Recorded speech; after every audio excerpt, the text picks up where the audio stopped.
نماز نیت کر کے کھڑے ہو گئے اور آپ کی پنڈلی سے تیر نکال لیا گیا، تیر نکل گیا۔ جب آپ نے سلام پھیرا نماز پوری کر کے تو فرمانے لگے بھی تیر نکل گیا یا نہیں؟ دوستوں نے عرض کی حضور تیر تو نکال لیا گیا اور آپ کو پتہ بھی نہیں چلا۔ آپ نے فرمایا نہیں، مجھے نہیں پتہ چلا۔ تو یہ ہے خوف خدا میں اللہ کے حضور کھڑے ہونے والے، کہ جو اللہ کے حضور کھڑے ہیں تو صرف اللہ ہی اللہ ہے۔ تو نماز میں ان کا یہ حالت ہے، تو پھر نماز سے باہر کیا ہوگی کہ وہ ہر لمحہ خوف خدا میں رہتے ہیں، کسی لمحہ بھی اللہ کے خوف سے باہر نہیں جاتے۔ حضرت سیدنا ابو بکر صدیق رضی اللہ تعالیٰ عنہ جیسے ہستی کہ جو عشق میں بھی کمال پہ ہیں، ایمان میں بھی کمال پہ ہیں، اللہ کی رضا میں بھی کمال پہ ہیں، اور اللہ کی دوستی میں بھی، صداقت میں بھی کمال پہ ہیں، ایک روز قیامت کے بارے میں سوچنے لگے، میزان، جنت اور دوزخ وغیرہ اور واقعات حائلہ پر غور کرتے کرتے لرز اٹھے اور کہنے لگے کہ اے کاش میں چارہ ہوتا، اے کاش میں چارہ ہوتا، کوئی جانور آ کے مجھے کھا لیتا، اے کاش میں مٹی ہوتا، میں پیدا ہی نہ ہوتا، پیدا ہوا ہوں تو حساب دینا پڑے گا۔ یہ ابو بکر صدیق رضی اللہ تعالیٰ عنہ کا حال، اور اکثر حول قیامت اور اللہ تعالیٰ کے جلال کا خیال کر کے بے قرار ہوتے رہے۔ تو اس وقت پھر ان کے حق میں یہ آیت مبارکہ نازل ہوئی، سبحان اللہ، قربان جائیں، کہ ابو بکر صدیق رضی اللہ تعالیٰ عنہ کہ جن کے ایمان میں وہ کمال ہے کہ انبیاء کے بعد ان کا ایمان سب سے بلند ہے، مومنین میں سب سے بلند ہے ان کا ایمان، پھر عشق میں کمال ہے، قربانیوں میں کمال ہے، ہر لمحہ ہر سانس قربان ہے تو خدا پر اور مصطفیٰ پر صلی اللہ علیہ وآلہ وسلم۔ تو ان کے حق میں پھر ان کا خوف دیکھیں تو اس سے ہمیں یہ معلوم ہوتا ہے، یہ حقیقت کھل کر سامنے آتی ہے کہ جتنا کوئی خدا کے زیادہ قریب ہوتا ہے، اپنے رب کے زیادہ قریب ہوتا ہے، اتنا ہی اس کا دل خدا کے خوف سے بھرا ہوتا ہے۔ اور یہ بات یاد رکھیں کہ اگر دل خوف سے بھرا ہے، اللہ کے خوف سے بھرا ہے، اور خوف خدا میں رہتے ہوئے، دل میں خوف خدا میں ہوتے ہوئے اس شخص کا ہاتھ کوئی بھی اللہ کی مرضی کے خلاف عمل نہیں کرتا، غیر شرعی عمل اس کی زندگی میں داخل ہی نہیں ہوتا، تو پھر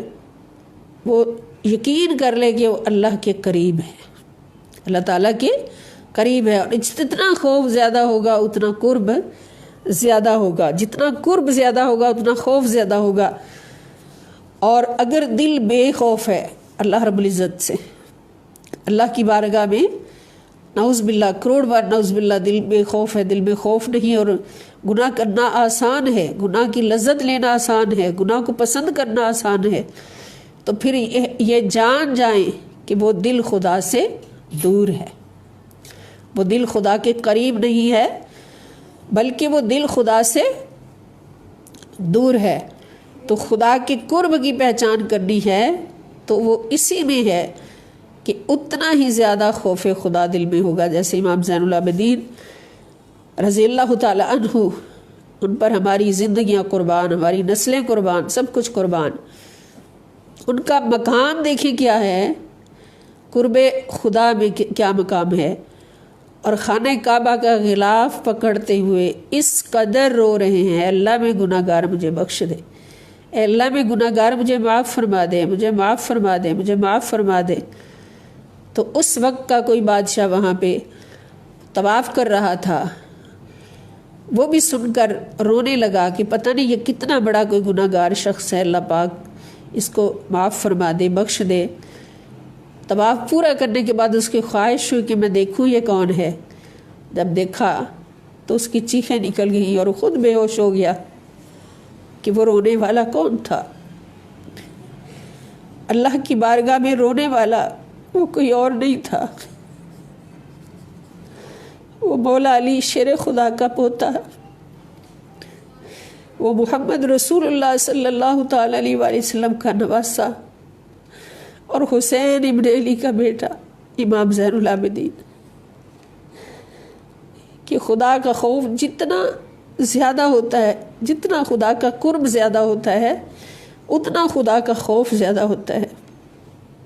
تو اللہ پاک فرماتے ہیں کہ ایسے لوگوں کے لیے 2 جنتیں ہیں، 2 باغ ہیں۔ اب یہ 2 باغ جو ہیں یہ کون کون سے ہوں گے؟ تو مفسرین کرام فرماتے ہیں ایک باغ ان میں سے وہ ہوگا جس میں ان کی رہائش ہوگی۔ جنت عدن کے اندر ایک باغ وہ ہوگا جس میں ان کا رہائشی محل ہوگا، جہاں وہ اپنے اہل و عیال کے ساتھ، اہل خانہ کے ساتھ رہیں گے، اور دوسرا وہ محل ہوگا جہاں ان کی عام نشست ہوگی۔ جیسے بڑے بڑے دنیا داروں کی بڑی بڑی حویلیاں ہوتی ہیں پنچایتوں کے لیے اور دوستوں کی مجلسوں کے لیے، اور ایک بڑا بنگلہ ہوتا ہے رہنے کے لیے، تو اللہ کے خوف میں زندگی گزارنے والوں کے لیے 2 محل ہوں گے، 2 جنتیں ہوں گی۔ ایک جنت جس میں ان کے رہائشی محل ہوں گے اور اپنے اہل خانہ کے ساتھ وہاں پہ رہیں گے، اور دوسری جنت جہاں پر ان کی عام نشست ہوگی، جس کے بارے میں قرآن کریم فرماتا ہے کہ یتنازعون فیہا کأس لا لغو فیہا ولا تاثیم، اس کا دلکش سما ہوگا کہ ایک دوسرے کو جام پیش کیے جائیں گے، شراب طہورہ کے، جنتی نہروں کے جام پیش کیے جائیں گے، جن میں نہ نشہ ہوگا، نہ کوئی لغو بات ہوگی، بلکہ وہاں پر سرور ہی سرور ہوگا، رضائے خداوندی کا سرور ہوگا، قرب خداوندی کا سرور ہوگا، قرب مصطفیٰ صلی اللہ علیہ وسلم کا سرور ہوگا۔ تو یہ ان لوگوں کے لیے بہاریں ہوگی جو اس دنیا میں رہتے ہوئے، اس مختصر زندگی کو گزارتے ہوئے اللہ کے خوف میں رہے، اور کوئی بھی گناہ انہوں نے کرنا گوارا نہیں کیا، کوئی بھی حرام کی طرف ان کی نظر نہیں اٹھی۔ فَبِأَيِّ آلَاءِ رَبِّكُمَا تُكَذِّبَانِ، بس تم دونوں اپنے رب کی کون کون سی نعمتیں جھٹلاؤ گے؟ تو اس کا جواب ہم دیتے ہیں کہ وَلَا بِشَيْءٍ مِّن نِعَمِكَ رَبَّنَا نُكَذِّبُ فَلَكَ الْحَمْدُ، اے اللہ ہم تیری نعمتوں میں سے کسی کو بھی نہیں جھٹلاتے، بس ساری تعریف تیرے لیے ہے۔ اور میں نے عرض کیا تھا کہ حضور صلی اللہ علیہ وسلم فرمایا جب بھی یہ آیت مبارکہ آئے تو اس کا جواب ضرور اس طرح سے دیا کرو کہ وَلَا بِشَيْءٍ مِّن نِعَمِكَ رَبَّنَا نُكَذِّبُ فَلَكَ الْحَمْدُ۔ ذواتا افنان، ذواتا یہ ذاتہ کی جمع ہے مؤنث کے لیے، یعنی وہ دونوں، افنان ٹہنیاں، فنن کی جمع ہے افنان، یعنی وہ دونوں باغ جن کا ذکر گزرا ہے یہ پھلوں سے لدی ہوئی ٹہنیوں والے ہوں گے، یعنی ان کے اندر ایسے درخت ہوں گے جن کے اندر بے شمار ٹہنیاں ہوں گی، اور وہ ٹہنیاں پھلوں سے لدی ہوئی ہوں گی، کثیر پھل ہوں گے ان ٹہنیوں پر۔ فَبِأَيِّ آلَاءِ رَبِّكُمَا تُكَذِّبَانِ، پس تم اپنے رب کی کون کون سی نعمتوں کو جھٹلاؤ گے۔ فیہما، ان دونوں باغوں میں، عینان تجریان، عینان 2 چشمے ہوں گے، عین ایک چشمہ، عینان 2 چشمے، 2 چشمے ہوں گے، تجریانی جو جاری ہوں گے، بہہ رہے ہوں گے، بہتے ہوئے 2 چشمے ہوں گے۔ فَبِأَيِّ آلَاءِ رَبِّكُمَا تُكَذِّبَانِ، پس تم اپنے رب کی کون کون سی نعمت کو جھٹلاؤ گے۔ ابھی لوگوں کا انجام دیکھ رہے ہیں ہم کہ جو اللہ کے خوف میں رہتے ہوئے زندگی گزارتے ہیں اور اللہ کے قرب میں رہتے ہوئے زندگی گزارتے ہیں، دنیا کے سودے نہیں کرتے بلکہ اللہ رب العزت کی رضا کے سودے کرتے ہیں۔ تو علامہ بغوی نے ایک بڑی پیاری حدیث شریف نقل کی ہے، حضرت ابو ہریرہ رضی اللہ تعالیٰ عنہ کہتے ہیں کہ رسول کریم صلی اللہ تعالیٰ علیہ وآلہ وسلم نے فرمایا کہ جس مسافر کو رہزنوں کا ڈر ہوتا ہے، یعنی اللہ کے سامنے کھڑا ہونے سے جو ڈرتے ہیں، ان کی مثال حضور نے یہ دی ہے کہ جس مسافر کو رہزنوں کا ڈر ہوتا ہے وہ سوتا نہیں، رات بھر چلتا رہتا ہے، رات بھر چلتا رہتا ہے، اور جو رات بھر چلتا رہتا ہے وہ اپنی منزل تک پہنچ جاتا ہے۔ خبردار، اللہ تعالیٰ کا سامان بہت قیمتی ہے، اللہ تعالیٰ کا سامان بہت گراں ہے، بہت قیمتی ہے۔ سن لو، اللہ تعالیٰ کا سامان جنت ہے۔ یعنی حضور علیہ السلام نے واضح فرما دیا کہ اس خوف سے مراد کیا ہے کہ جو سامان اللہ پاک نے ہمیں دینے کا وعدہ کیا ہے، ہماری ملکیت بنانے کا وعدہ کیا ہے، وہ بہت قیمتی ہے، اور وہ کیا ہے؟ وہ جنت ہے، اور اس کو بچانا ہے تو پھر سونا نہیں ہے، جاگنا ہے، اور محنت کے ساتھ سفر کو جاری رکھنا ہے۔ خوف زدہ اس بات سے رہنا ہے کہ اگر سو گئے تو کہیں یہ سامان کوئی لوٹ کر نہ لے جائے، کوئی ڈاکو لوٹ کر نہ لے جائے۔ اور اس میں خوف میں سونے سے مراد کیا ہے؟ غفلت ہے، غفلت، کہ کہیں بھی جو دم غافل سو دم کافر۔ اللہ والے فرماتے کہ جس گھڑی ایک سانس بھی وہ اللہ کی یاد سے غافل ہوتے ہیں تو کیا کہتے ہیں کہ یہ جو دم غافل، جو دم ہمارا غفلت میں گزرا ہے، سو دم کافر، تو یہ کافر گزرا ہے۔ غفلت جو ہے اس میں نفس لوٹ سکتا ہے، شیطان لوٹ سکتا ہے، اور اللہ کا جو سامان ہے وہ بہت قیمتی ہے، وہ جنت، تو اس کو سنبھالنا ہے۔ تو پھر غفلت نہیں کرنی اللہ کے ذکر سے، اللہ کے خوف سے غفلت نہیں کرنی۔ جو ہی غفلت میں آئے، غافل ہوئے، تو دشمن ہر وہ گھڑی تیار کھڑا ہے، نفس اور شیطان کی صورت میں، جو تمہیں نظر نہیں آتا، مگر اس طرح سے وہ لوٹ لیتا ہے، لوٹ کر لے جاتا ہے کہ بندے کو خبر تک نہیں ہوتی، بندے کو پتہ بھی نہیں چلتا۔ تو اللہ پاک نے پھر یہ ہمیں بتا دیا کہ ہر وقت اللہ کے خوف میں رہو۔ اگر اس گراں قدر انعام کو سنبھالنا ہے جو جنت کی صورت میں ہے، تو پھر اللہ کے خوف میں رہنا پڑے گا۔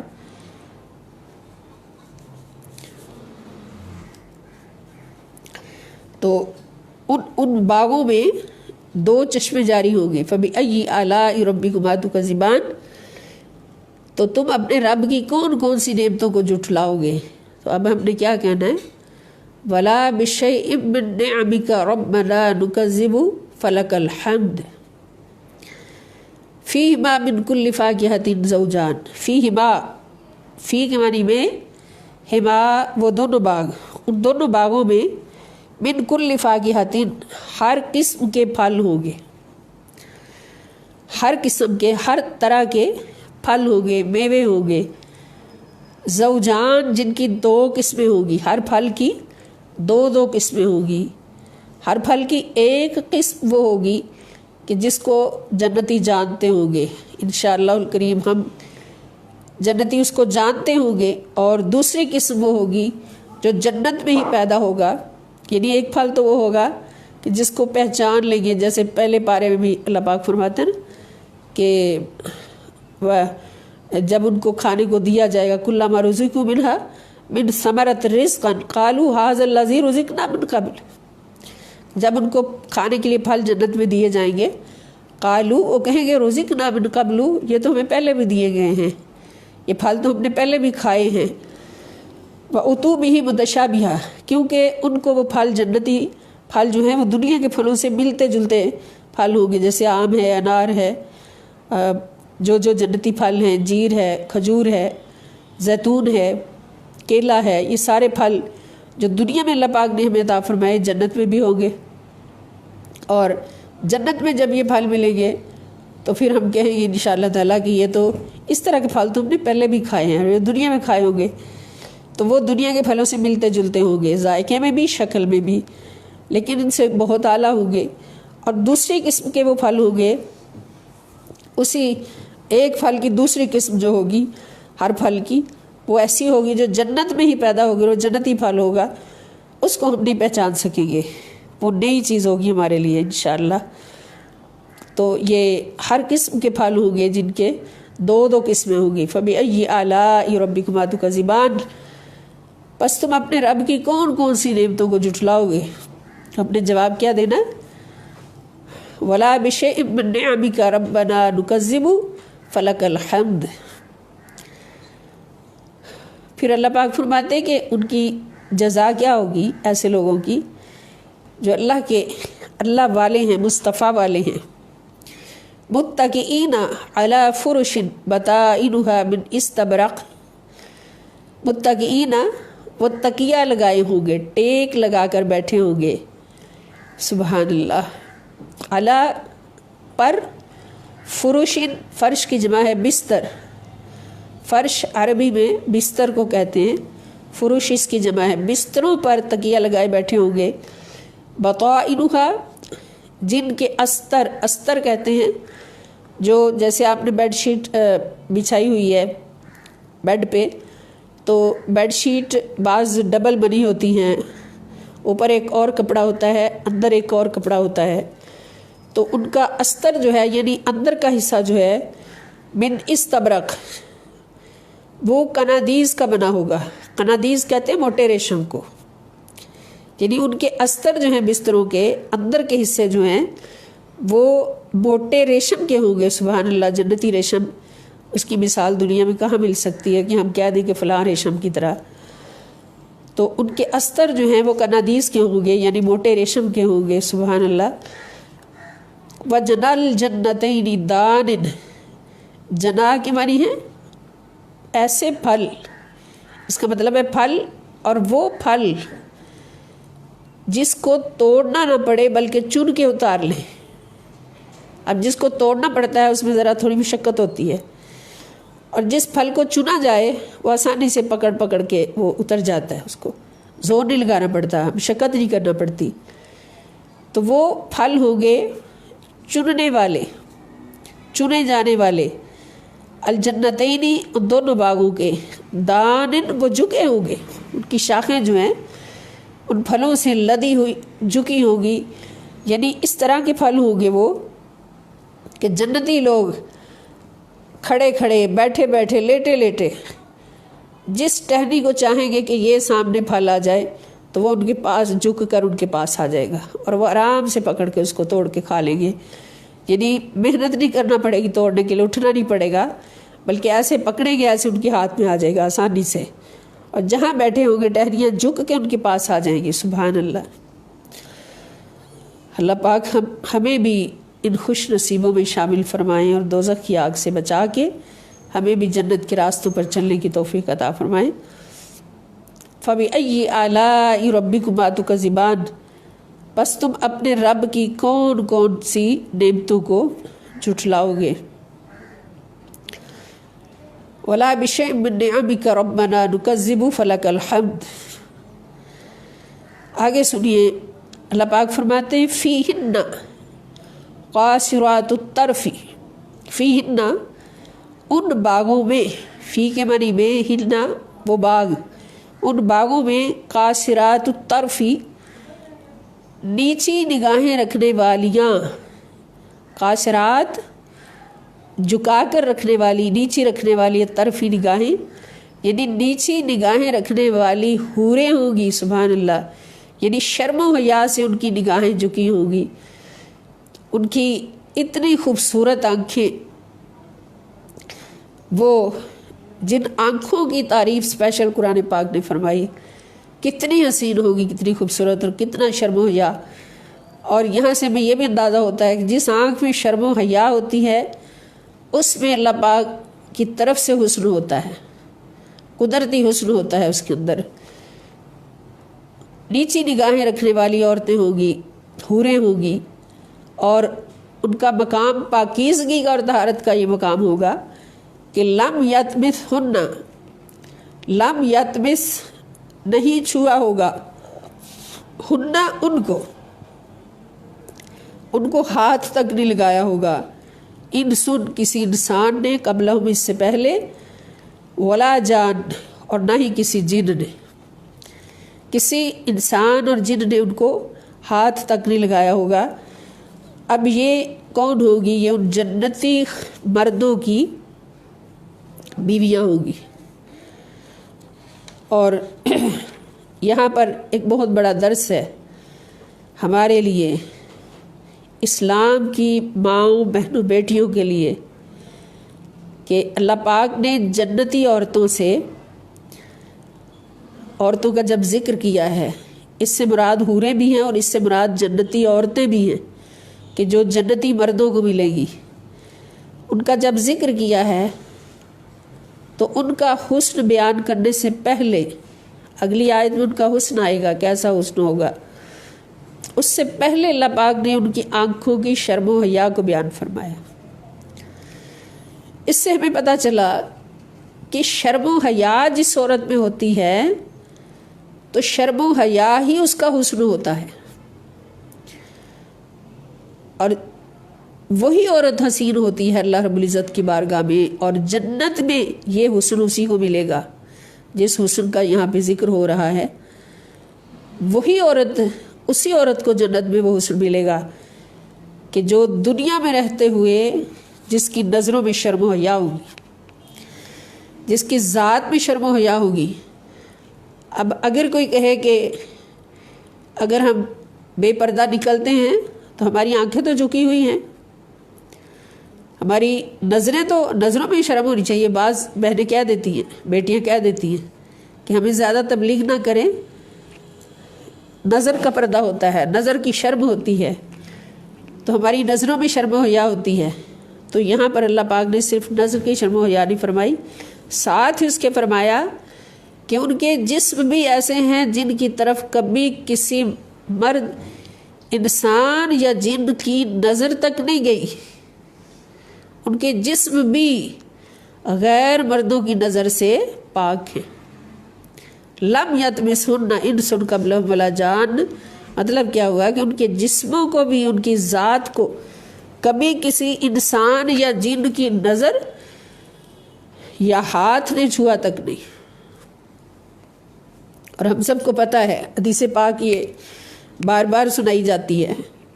کہ نبی کریم صلی اللہ تعالی وسلم نے فرمایا کہ جب کوئی عورت بن صبر کر گھر سے نکلتی ہے، غیر مردوں کی نظر کا نشانہ بنتی ہے، تو غیر مرد کی گندی نظر جب اس پر پڑتی ہے تو یوں سمجھ لیں کہ زہر سے بھرا ہوا تیر اس کے جسم پر پڑتا ہے۔ تو ان عورتوں کی، جنتی عورتوں کی یہ شان ہے کہ اللہ پاک نے ان کے شرم و حیا کو پہلے بیان فرمایا اور بعد میں ان کے حسن کو بیان فرمایا کہ سب سے پہلے وہ شرم و حیا والی عورتیں ہیں، اس لیے کہ عورت کے اندر حسن و جمال اس وقت ہی قائم ہوتا ہے جب اس کے اندر شرم و حیا ہوتا ہے، اور یہ قرآن کریم ہمیں فرما رہا ہے۔ وگرنہ اس کے بغیر کیا ہے؟ اگر عورت کے اندر شرم و حیا نہیں، بے غیرتی ہے، بے حیائی ہے، فحاشی ہے، اور جسم فروشی ہے نعوذ باللہ، اور جسم نمائی ہے نعوذ باللہ، یہ جسم جو چھپانے کے لیے اللہ پاک نے دیا ہے اس کو وہ نمایاں کر کے غیر مردوں کی نظر کا نشانہ بنتی ہے، تو پھر وہ گندگی کا ڈھیر ہے، گندگی کا ڈھیر ہے۔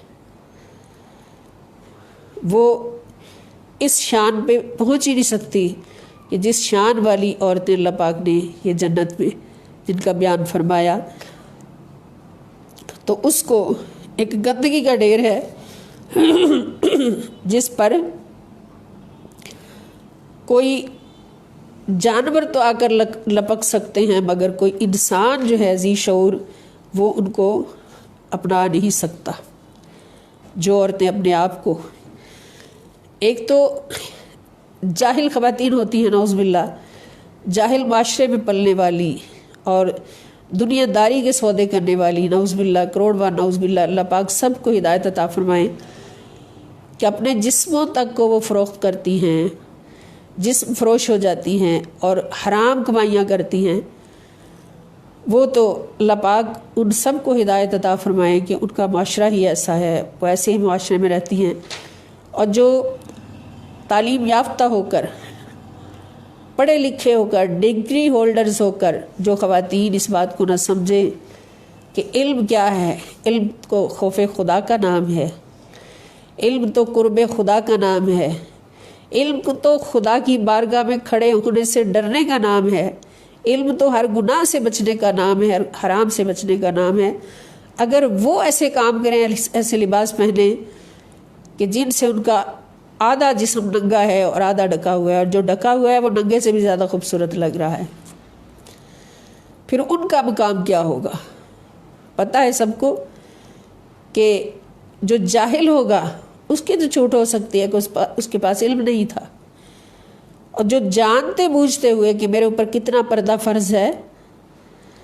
جن خواتین کو یہ علم ہے کہ ہمارے اوپر کتنا پردہ فرض ہے اور کتنا ہم اپنے آپ کو بے پردہ رکھ سکتی ہیں، اسلام کا حکم کیا ہے، اسلام کی چاہت کیا ہے، ہمارے اوپر فرض کیا ہے پردے کے حوالے سے، پھر ان کی پکڑ کیا ہوگی وہ آج ہی سوچ لیں. اللہ پاک نے سب کچھ ہمیں کھول کھول کے بتا دیا ہے کہ ایسی عورتیں جو ہیں وہ جہنم ان کا ٹھکانہ ہوگا، اور وہ اس جہنم کے یطوفون بینہا و بین حمیم آن، جہنم اور کھولتے ہوئے پانی کے درمیان ان کی گردش ہوگی. جنہوں نے آج اپنے جسموں کو سنبھال کر نہیں رکھا، آج شرم و حیا کے لباس اتار دیے، اور صرف دنیا کے سٹیٹس کو بنانے کے لیے، یہ سٹیٹس ہے ہمارا، اس کے بغیر ہمارا گزارا نہیں، یہ سٹیٹس ہے ہمارا، تو پھر ان کا حال کیا ہوگا؟ ان کا حال کیا ہوگا؟ اب نبی کریم صلی اللہ تعالیٰ علیہ وآلہ وسلم فرماتے ہیں کہ قاصرات الطرف، یہ کون سی عورتیں ہیں؟ وہ نیک بیبیاں. یہ ذرا غور سے سن لیجئے کہ قاصرات الطرف جنت میں جو ہوگی، ہم صرف حوریں نہ سمجھ لیں کہ حوریں تو ہیں ہی، یہ وہ نیک بیبیاں ہیں جو دنیا میں اللہ کے نیک بندوں کے نکاح میں تھی،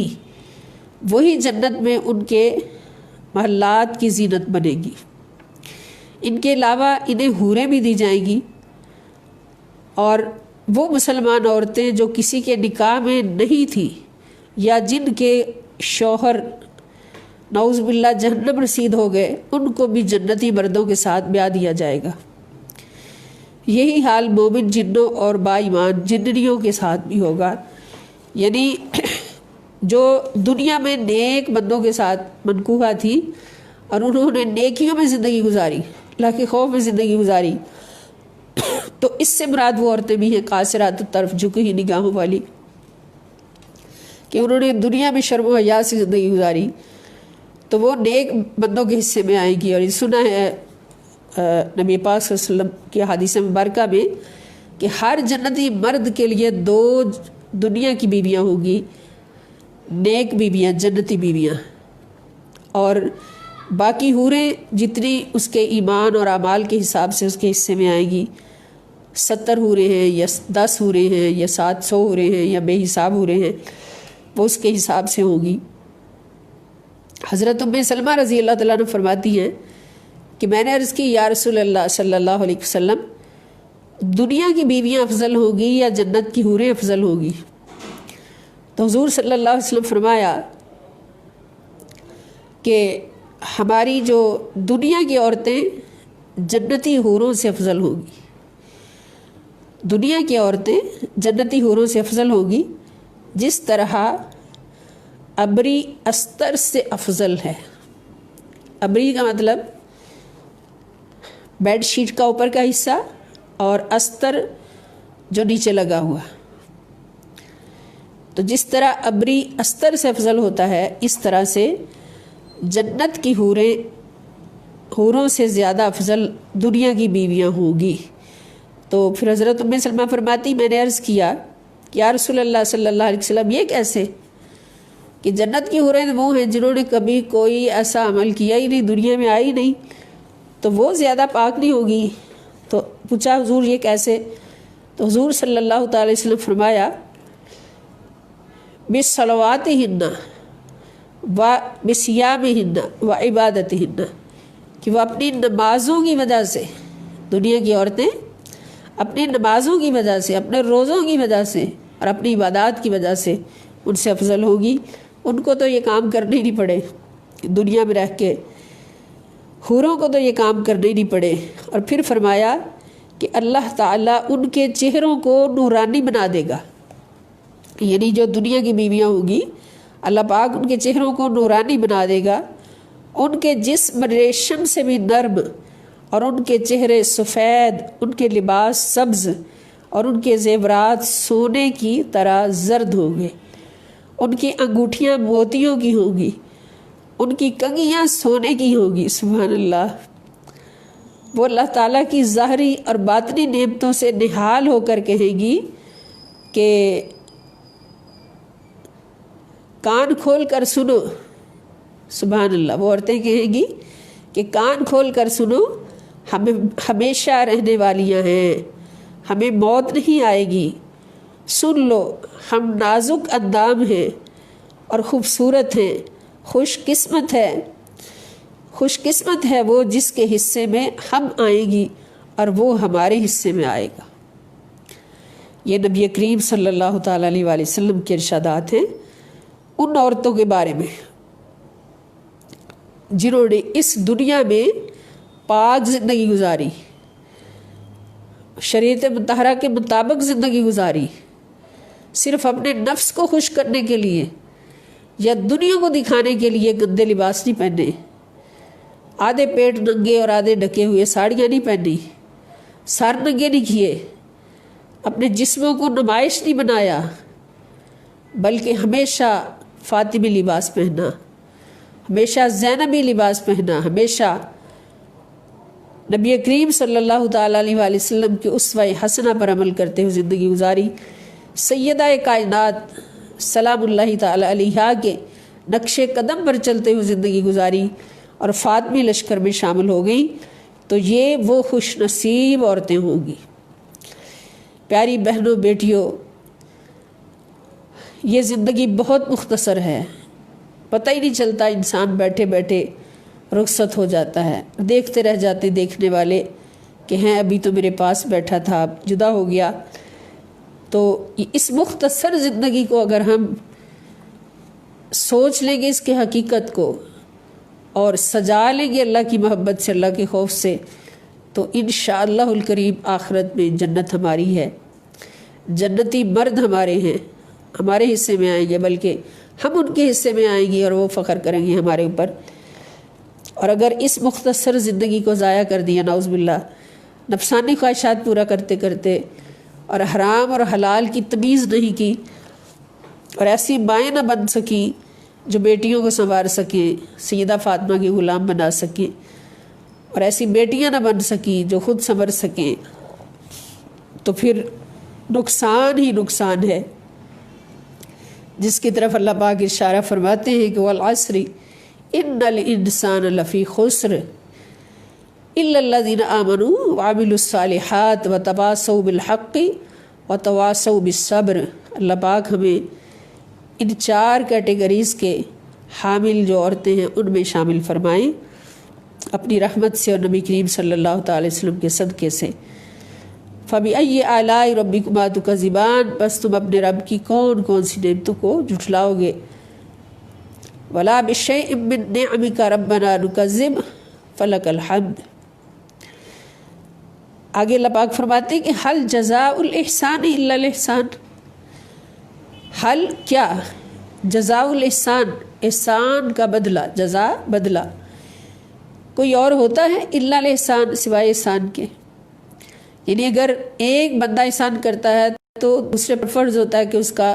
بدلہ بھی احسان کے ساتھ دے۔ تو یہاں احسان کرنے والا کون ہے اور بدلہ دینے والا کون ہے؟ احسان کرنے والا ہے بندہ۔ اور احسان کیا ہوتا ہے کہ جتنا فرض کیا ہے اللہ پاک نے کوئی عمل،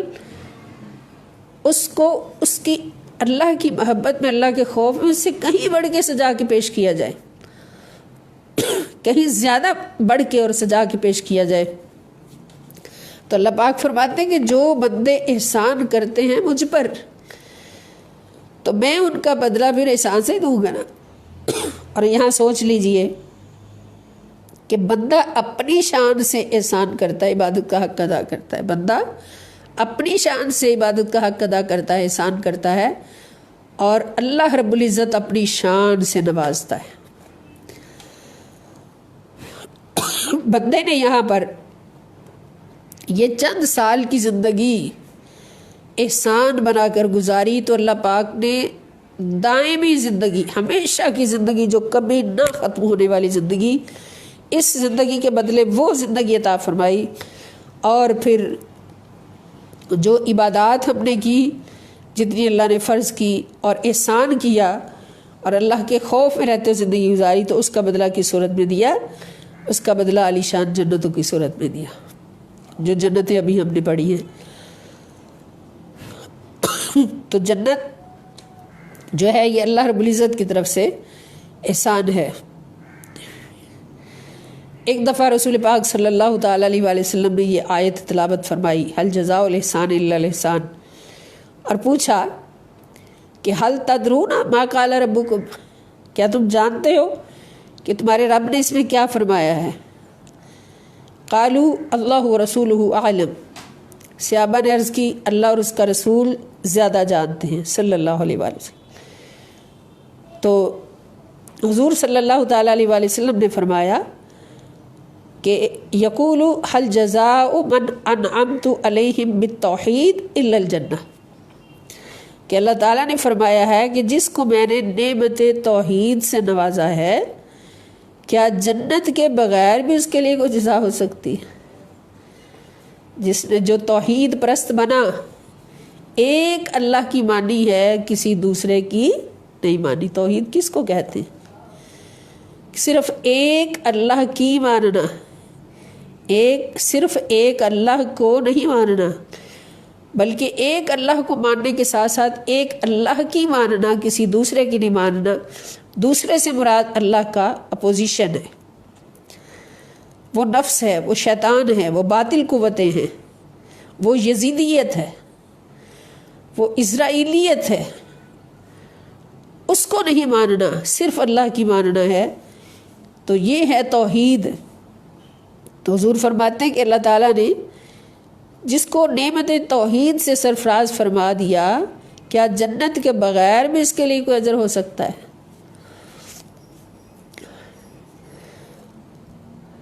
فَبِأَيِّ آلَاءِ رَبِّكُمَا تُكَذِّبَانِ، بس تم اپنے رب کی کون کون سی نعمتوں کو جھٹلاؤ گے؟ وَلَا بِشَيْءٍ مِّن نِّعَمِكَ رَبَّنَا نُكَذِّبُ فَلَكَ الْحَمْدُ وَمِن دُونِهِمَا جَنَّتَانِ، اور ان دو کے علاوہ بھی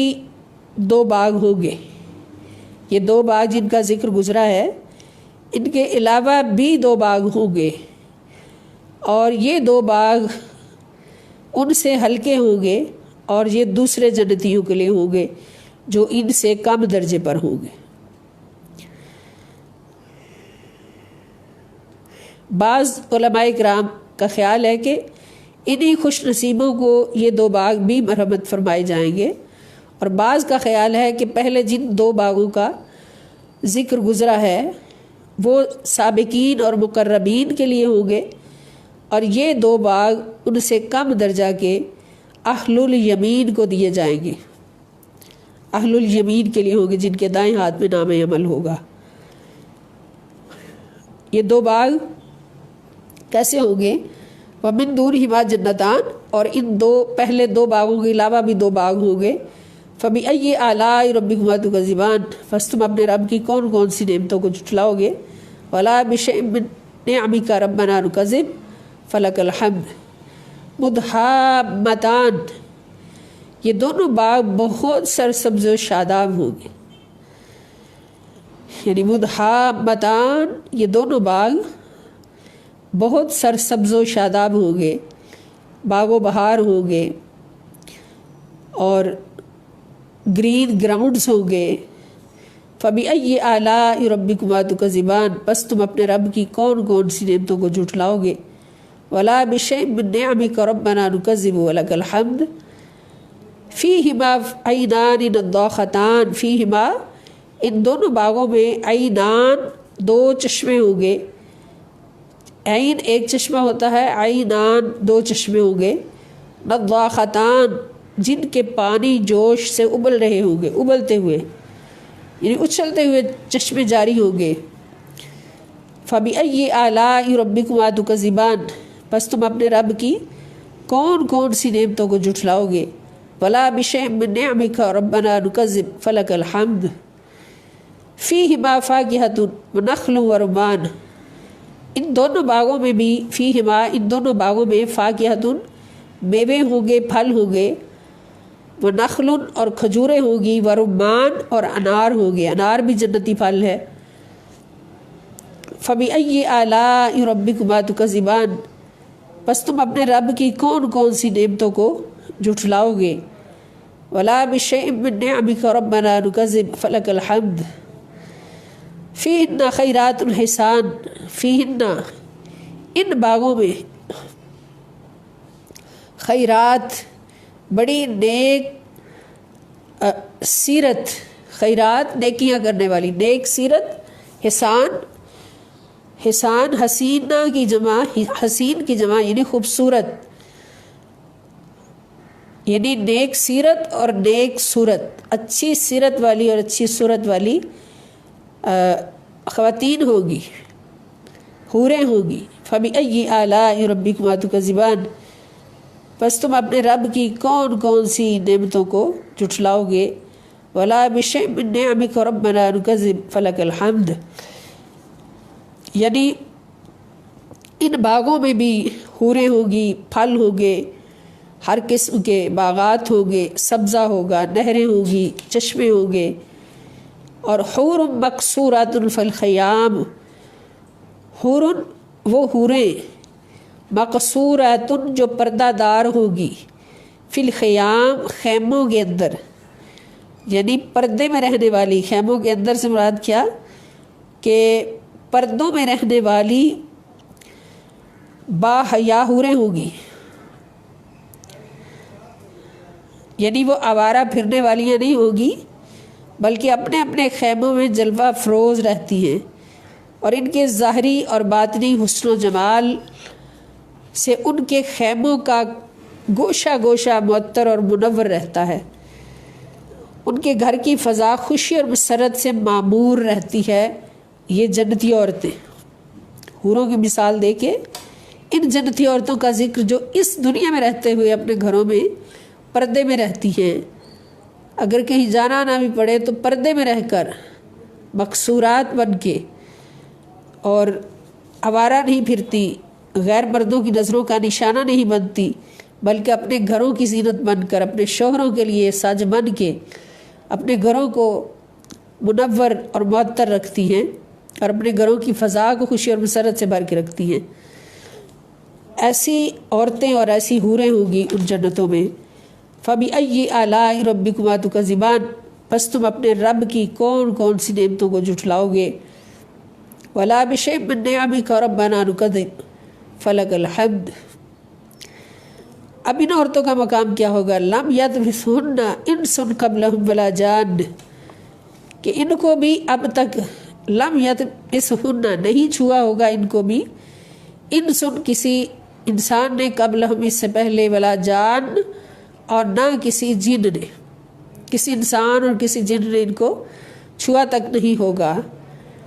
یعنی بہت ہی پاکیزہ ہوگی، بہت ہی پاک صاف ستھری ہوگی، اور یہ دنیا میں جنہوں نے پاکی میں زندگی گزاری، شرم و حیا میں زندگی گزاری، اپنے شوہروں کے علاوہ کسی کی طرف تکنا بھی گوارا نہیں کیا اور نہ کسی کو اپنی طرف تکنے دیا۔ فَبِأَيِّ آلَاءِ رَبِّكُمَا تُكَذِّبَانِ، پس تم اپنے رب کی کون کون سی نعمتوں کو جھٹلاؤ گے۔ وَلَا بِشَيْءٍ مِّن نِّعْمِكَ رَبَّنَا نُكَذِّبُ فَلَكَ الْحَمْدُ مُتَّكِئِينَ عَلَى رَفْرَفٍ خُضْرٍ وَعَبْقَرِيٍّ حِسَانٍ، متقین وہ تکیہ لگائے بیٹھے ہوں گے، کون؟ میاں بیوی دونوں، جنتی جوڑے، جنتی جوڑے تکیہ لگائے بیٹھے ہوں گے، علی رفرفن سبز مسند پر، خضرن رفرف مسند، خضرن سبز، سبز مسندوں پر تکیہ لگائے بیٹھے ہوں گے۔ سبحان اللہ، سبحان اللہ، اللہم اجعلنا منہم بجاہ سید المرسلین صلی اللہ تعالی علیہ وسلم برحمتک یا ارحم الراحمین۔ وعبقری، یہ احسان اور بہت ہی خوبصورت اور نفیس، جو بہت ہی خوبصورت اور نفیس ہوں گے۔ عبقری کے معنی بہت ہی نفیس ہوں گے، احسان خوبصورت ہوگی، وہ مسندیں، یعنی جو عبقری اس کو کہتے ہیں نا، جو نادر ہو، بے مثال ہو،